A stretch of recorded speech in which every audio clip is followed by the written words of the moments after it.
Hello, you brave knights. Let me tell you about a man who goes by many names, like the fire of darkness, son of emperors, Sigmar's heir. This man is a myth, a legend, and is called Karl Franz. Karl Franz's childhood was rough. In 2470 IC, when his father, Emperor Luperpold, and himself was ambushed in Reichwood Forest by beastmen, and as the Reich guards bravely defended their lord, but they were butchered by a trio of gorgons, and just when all looked lost and the emperor and him were going to be their next meal, wood elves burst out of the forest and came mysteriously to their rescue, cutting the beastmen in a hail of arrows and vanishing back into the trees. Sadly, in 2502 IC, the emperor died in his sleep. Though when it came for voting of the elector counts, a close vote happened, letting Karl Franz being elected to replace him, and was crowned Emperor Karl Franz in the High Temple of Sigmar in Altdorf. After being crowned and ascending to the throne, Karl Franz wanted to prove to his subjects that he was a man who was worthy of the throne, and a man that would lead his people in their darkest of times. To prove this, he began a campaign to clear the wildness of enemy threats, as after the Great War of Chaos in 2301 IC, the population of beastmen and chaos gods had steadily increased over time. His advisors told him that the winds of magic in the north was blowing strong and bad omens were swarming into a terrible storm that would engulf the world in war. It would take several years or even decades, but the forces of chaos would return, driven by the expansion of the Chaos Waste and the core of their dark gods. This resulted in a steady increase in Norse raids along the Empire's coastline and the northern borders, growing bolder with each passing day, creating fear and havoc amongst the many towns and fishing villages along the coast of the province of Nordland. In response, Karl Franz marched his way north with a massive imperial army to help reinforce the armies of Elector Count Theodoric Gauser. None of his advisors or generals had any way to predict where or when the Norse would strike, so he had to rely on his powerful celestial wizards to aid him in his planning, as they have the mythical ability to foretell the future. When the next raid came upon the northern shores of Nordland, the Chaos Marauders were shot by a volley of bullets and crossbow bolts by the Imperial troops. The northern longships were sunk with a barrage of gunfire and cannons. This left hundreds of Norsemen who didn't see a fight as they sunk to the bottom of the sea with the longships, and those who could reach the shores were met with lines of swordsmen, spearmen, and halberdiers. Raiders were massacred to the last, and the Emperor himself led the charge against the final shield war of the Norse last and most battle-hardened warriors. Since his election, he has won victory after victory, with his commanding of his troops personally whenever the opportunity raised itself, equipping himself with the legendary Warhammer Galmarosen and his companion griffin called Deathclaw. The way he acquired a griffin is the question, and the answer will be coming up soon in the video. As the years passed, the empire would grow in power and influence, and Karl Franz engaged in major projects to improve the well-being of his subjects and the common people. There is little doubt that Karl Franz was one of the greatest generals of his time. He stood at the forefront of the battles against those that would see his beloved homeland torn asunder, a responsibility that weighed heavily upon his shoulders.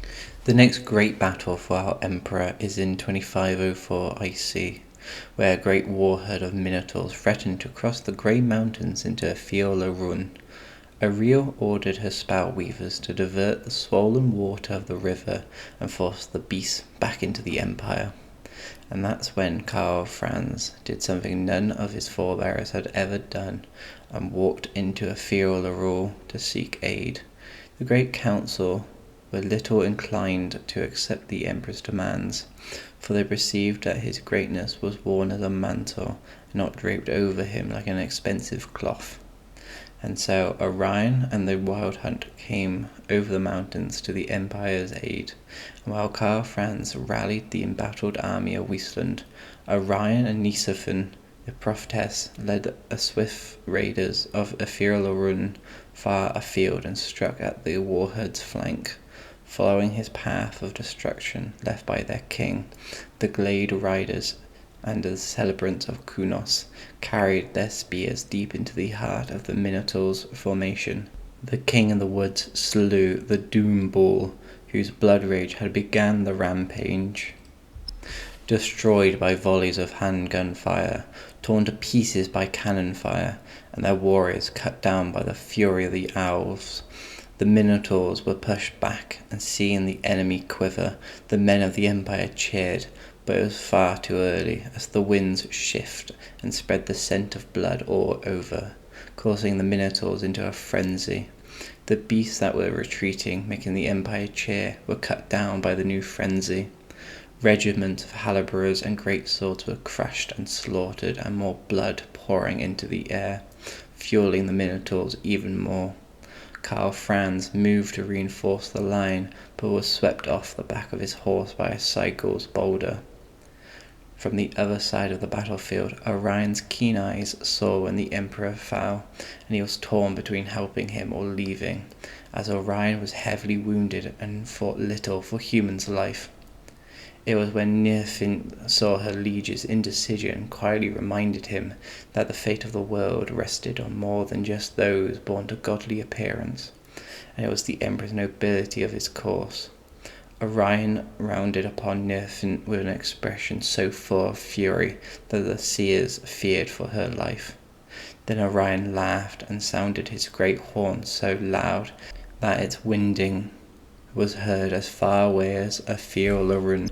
The elves once more charged into battle, but this time into the human lines and towards the fallen emperor, as Minotaurs were lost to bloodlust and didn't realize the danger they were in until it was far too late, as bows sang through the air and spears were thrusted into the enemy, and the Minotaurs soon found the tide of battle turning against them.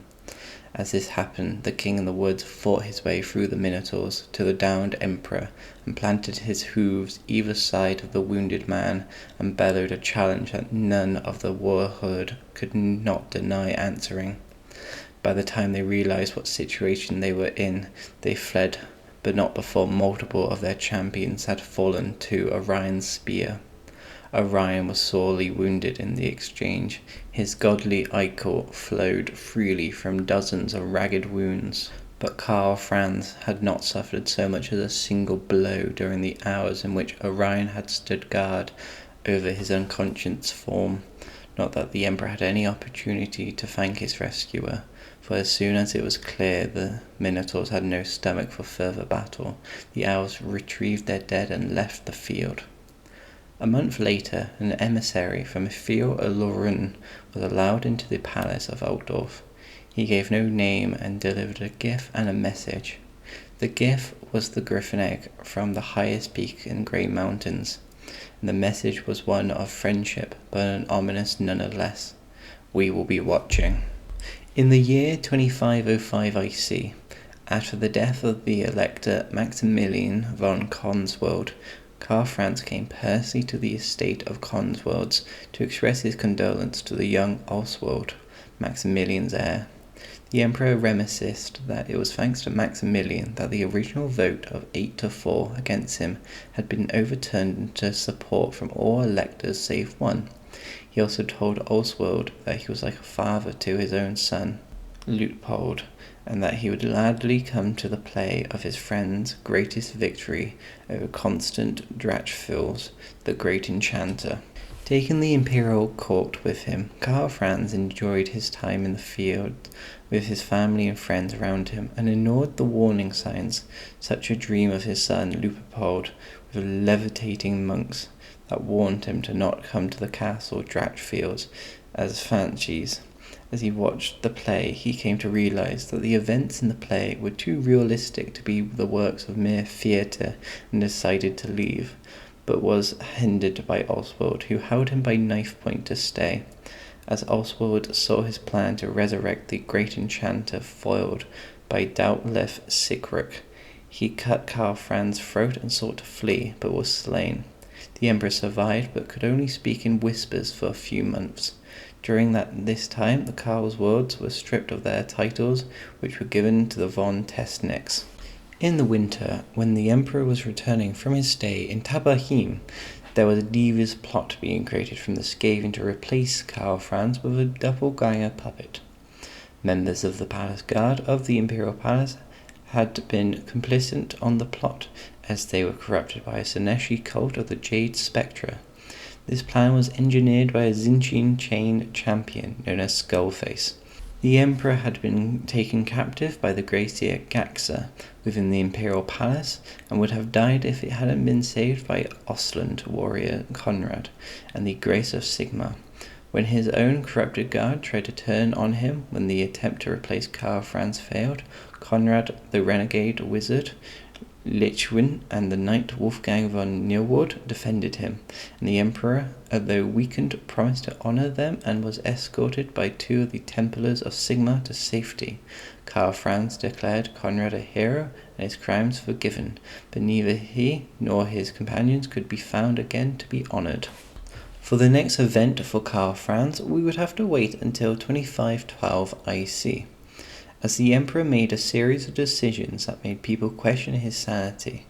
Through the Reichland Diet, an emergency decree was passed which axed Uberich. Its ruler, Sigmund von Jungfrud, was stripped of his title and forced to flee into his ancestral land at the duchies of Black Rock. Supposedly, Karl Franz responded to recent tensions between the duchies of Wellerston and Uberich. The bill placed on Reichland Diet in the hours of the morning cited Graf Sigmund's military build-up that challenged the limitations of his ducal rights as a primary reason for his removal. The emperor did this with the information he got from his uncle, who had been fed false information by the Black Chamber, which had been secretly infiltrated by chaos cultists of the Purple Hand. Black Chamber is Reichland's most important intelligence network and the best equipped spy organization in the Empire. Seeing this, the lesser families jumped at capitalizing on the power vacuum. The more astute politicians feared that if the emperor could challenge a powerful, well-established family, what would stop him from taking the land of any other nobles? The trust of the emperor was damaged, and the nobles throughout the empire sought to strengthen their own armies in case they had to defend themselves. As this was happening, the emperor fell to a mysterious ailment that bound him to his bed, that kept him ill and disorientated, so a double was needed to keep up the appearance of strength. As the emperor's mind was clouded, Shayon reformers were able to pursue him to draft an edict that made prosecutions of mutants an offense, inciting the cult of Sigma as well as numerous electors against him. Unrest followed in various cities of Reichland, including Bognerfen and Wittergendorf. As the situation worsened and the Sigmarian heresy flared up again in the northern provinces, and the Council of State and the Grand Theognis decided to end them by a public union. The marriage of Crown Prince Wolfgang von Haunswig-Abunor with Catherine Toldbringer, the daughter of Graf Boris Toldbringer of Milheim. On the wedding day, there was an attempted assassination on the Milheims from northern separatists. An emergency conclave was called, though Karl Franz was too ill to attend, so a double went in his stead. The conclave became heated, and Boris Runefang clashed with Gulmarun and shattered it, revealing it to be a copy. The destruction of the most treasured symbol of imperial unity caused the conclave to fail and imperial authority to be permanently weakened, paving the way to civil war. It was through a group of heroes who managed to retrieve the real Warhammer from a cavern in Blackfire Pass, a cavern that was said to be a place Sigma and an exalted Lord of Change once fought.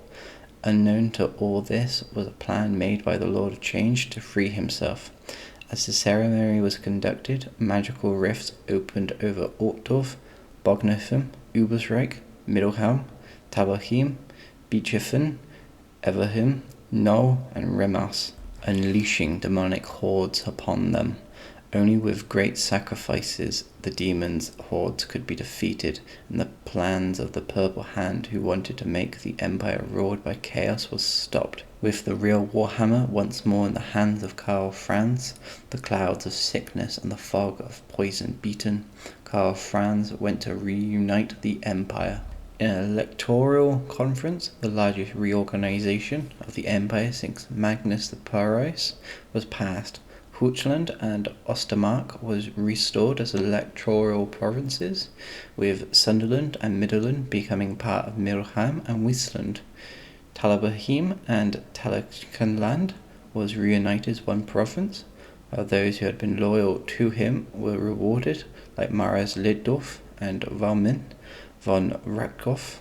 The revelation that Graf Boris's former wife, the daughter of Baron Nordland, had been a Slanesh cultist caused a short war in which Ostland, Averland, Ostermark, Tablerland and Westland and the two arch-electors of Sigma supported the recreation of electoral province Nordland under the rule of Friedrich Gauser. At some point following the turmoil of 2512 IC, the empire was shaken by civil unrest after the revelation of vampire covens in Knoll. Karenburg was torn by riots. Kurt Hamburg and his right guards had to put down riots in Middelheim, and from Stressheim to Superfen, the Southern Empire was in turmoil. Indeed, many claimed that the emperor himself had become a vampire. With this information, the emperor intended to visit Knoll to calm the situation down. Altdorf itself had become shaken with riots after a terrible pox had ravaged much of the population, targeting those who were affiliated with the Lahmine Sisterhood, the mastermind being Grangel von Meskoff behind the disease, and who is a member of von Kastein vampiric bloodline, and planned to assassinate the emperor. Karl Franz had been infected with the very same pox, though one of the Elector Countess Emilian von Lipwitz's physicians, Dr. Glimber, was to cure him. Von Meskoff planned to paint Glimber as Lemir Catspawn and the Elector Countess as a vampire. He hoped to initiate a civil war between Reichland and Westland that would result in a four-sided conflict with Middelland and Talbklen that would leave the empire weakened. Karl Franz, now alerted about the situation, marched directly upon Knoll, where Eureka was captured again. Karl Franz questioned her, revealing that he knew more about the amount of influence the Lamines maintained in the empire and the infighting that plagued the vampire bloodlines. As this happened, Karl Franz and Squitzhelm tried to flee from the Isles aboard a barge. Gregor von Meskoff attacked them personally, and the second emperor fought the vampire court. Despite his weakened stage, Karl Franz fought well, wounding the vampire several times. He was saved by Ukrit Stagoff, who killed von Moskoff after his past treacheries had been revealed to her. Karl Franz took to capture again and demanded answers from the vampire. The vampire told the emperor that darkness was swelling in Sylvania, and the return of the vampire Lord Manfred von Krestine. In exchange for this warning, Karl Franz allowed Ukraine to go unarmed. The next chapter for our emperor is in the year 2519 IC, when Maris Luthorf warned the emperor of the new greenskin warg starting. They started to pour out of Blackfire Pass, and this horde of green threatened to overrun the province of Averland. Karl Franz responded personally and went to face the green horde, accumulating in what would become the third battle of Blackfire Pass. The Imperial army arrived just in time to block the entrance of Blackfire Pass from the unrushing horde of greenskin warriors. With the battle line formed holding back the enemy, and the barrage of artillery raining down with cannonballs and grape shots upon the tightly packed green horde, the first couple of waves were made up of goblins and a handful of orcs, but the appearance of a berserking giant would soon threaten the Imperial line. On his griffin, Karl Franz would face this behemoth, but in the process, Deathclaw was injured and was forced to retreat back to the command post. With his griffin returning to the comfort of Altdorf, the Emperor watched the battle continue its course. From time to time, the greenskins crashed against the ranks of the Imperial army. After many hours of fighting, a new threat in the northeast, this being a wave of greenskin warriors riding among massive boars, appeared from nowhere and tore through the Imperial artillery. This new cavalry threat was led by warlord Rabad Angels, and he led them through the left flank of the battle line. Entire regiments were cut off while turning formation to face them. They were easily routed and butchered. A few units broke rank and fled as panic started to spread through the Imperial army. The goblins at the front line were ruthlessly trampled to death as new waves of heavily armored orc warriors and massive trolls joined the fray. In a short time, the balance of battle started to shift as the Emperor's battle lines were in tatters, with only the right flank conserving some sense of former order. Upon the center of the battlefield, a small group of determined greatswords stood alone in a sea of greenskins as they fought side by side with Mara's Lutdorf. Warlord Vorbad drove his gigantic mount through the greatsword's company, tossing them aside like dolls and making his way towards the Count himself. Maris came forth to meet the monster, dodging the charging beast as he swung his rune fang in a deadly arc. The massive boar was disbowed by the magic sword, and its rider fell to the ground, but when the warlord got up, he smashed the Elector Count in seconds. The warlord grabbed the Count by the throat in a powerful grip, and after a few seconds of struggle from the Count's spark smothered by the warlord with a simple bone snap. With everything looking very dire and wanting to hold the enemy from destroying the beautiful countryside of the Empire, upon his warhorde, he led his right guard in one last assault at the horde in a massive charge that tore through the enemy. As the Emperor faced the warlord Vorbad, he made a charge towards Karl Franz, and him dodging the attack and struck back with Golmaraz, the hammer hitting the orc on the shoulder. The pain sent the orc warlord into a berserk fury, attacking Karl Franz with a primal fury. As these two leaders fought, the two armies stopped fighting to watch the fighting. Though Karl Franz was a great warrior, he could not overcome such a massive enemy. His strength was waning as the fight continued, and again the blows were taking a toll on his body. Eventually the Emperor started giving ground and fell to the one knee.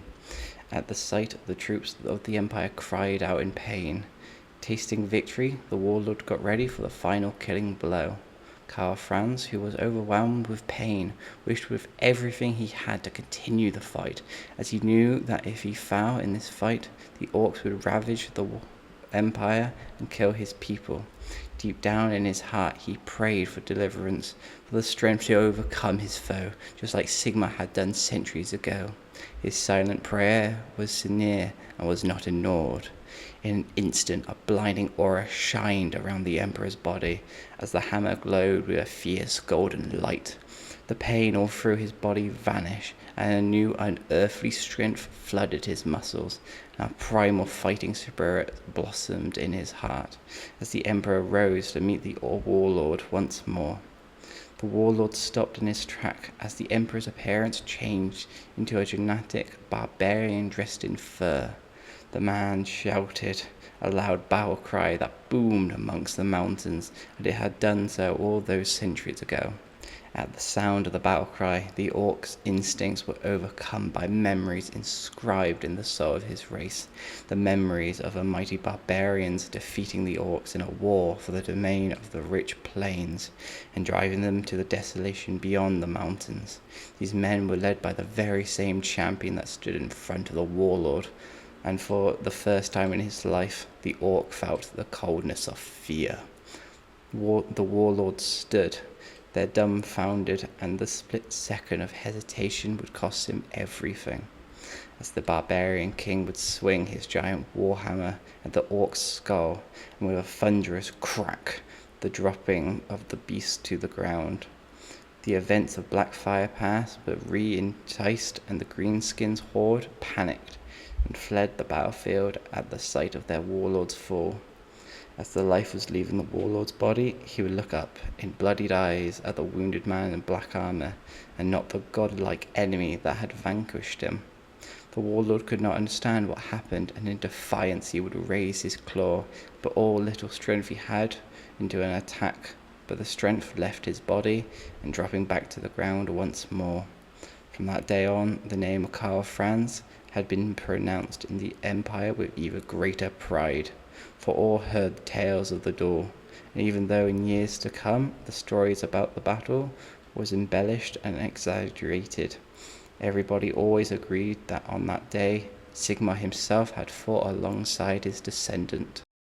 Karl Franz has tried throughout his career to cement his and his empire's relationship with the High King of the Dwarves, Thorgrim Grudgebearer, even giving the notebook of Leonardo di Miragoglian, though it is unknown if this was intended to be a gift or if he was in search of guidance, though unfortunately Grudgebearer was not impressed and even mocked the work of humanity's greatest artist and engineer, believing them to be the works of human children.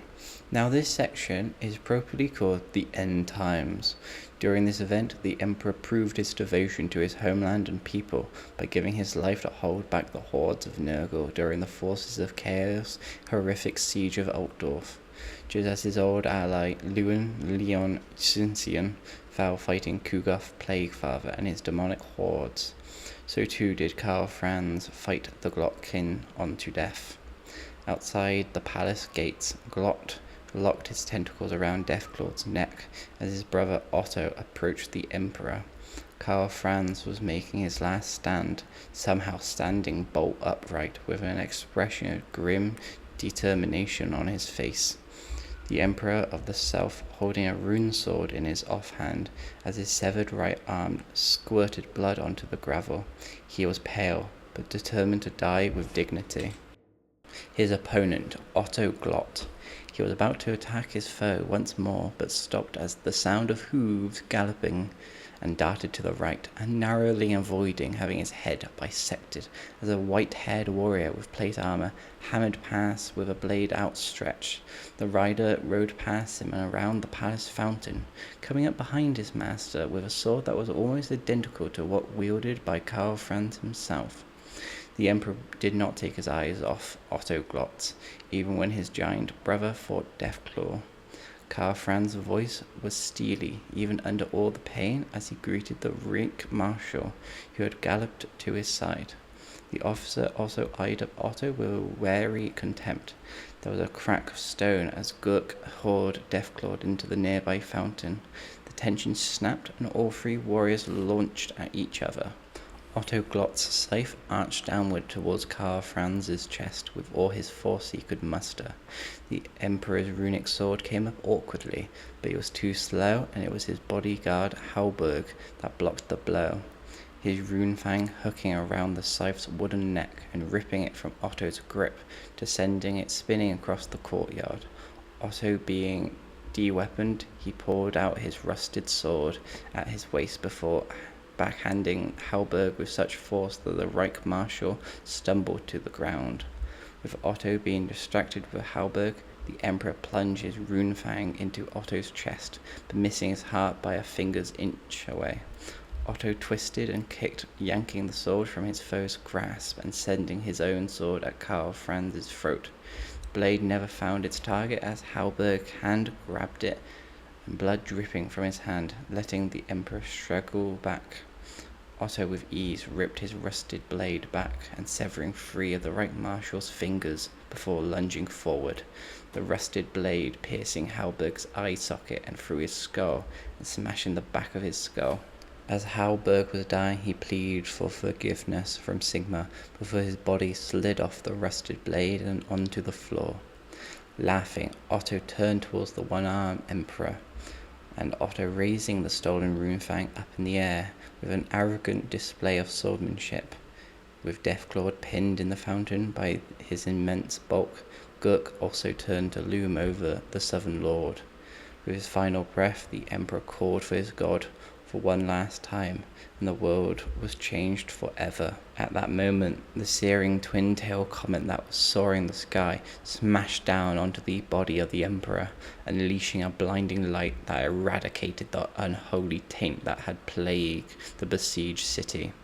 From the light burst forth a tall, powerful man wielding an ancient, crackling warhammer, and with a mighty swing of his weapon, Sigmar struck the Glotkin brothers and sent them back to the realm of chaos, never to return. But in the end of this battle, the Emperor was dead. On the final section of this video, we will go over the family of Karl Franz. For the longest of time, the emperor presented himself of chastity and dispatchment. There was rumour that claimed that he had an affair with the niece of Archlector Auglim, or Duchess Elise. In fact, despite not being officially married, the emperor had 2 children with his distant cousin and childhood friend Mary Luce von Werfen, Lupertold and Eline. Lupertold was legitimized and made into the heir as the Prince of Altdorf, while his daughter Elaire was officially legitimized following his marriage with Mary Luce. After the turmoil, and made into his heir as Elector Countess Reichland. Baroness Ludgen is a distant cousin of Emperor Karl Franz. There were also rumors that von Land was none other than the bastard son of the emperor. Von Land himself never sought to affirm or contradict any of these tales, which constantly grew even more elaborate and unlikely over the years. Wow, that was a roller coaster of events for this emperor. The ending for Karl Franz does split off from the main ending, and this comes from the games, but we stuck with the main line so to not make it difficult for anyone to understand the lore for Karl Franz. Well then, until next time.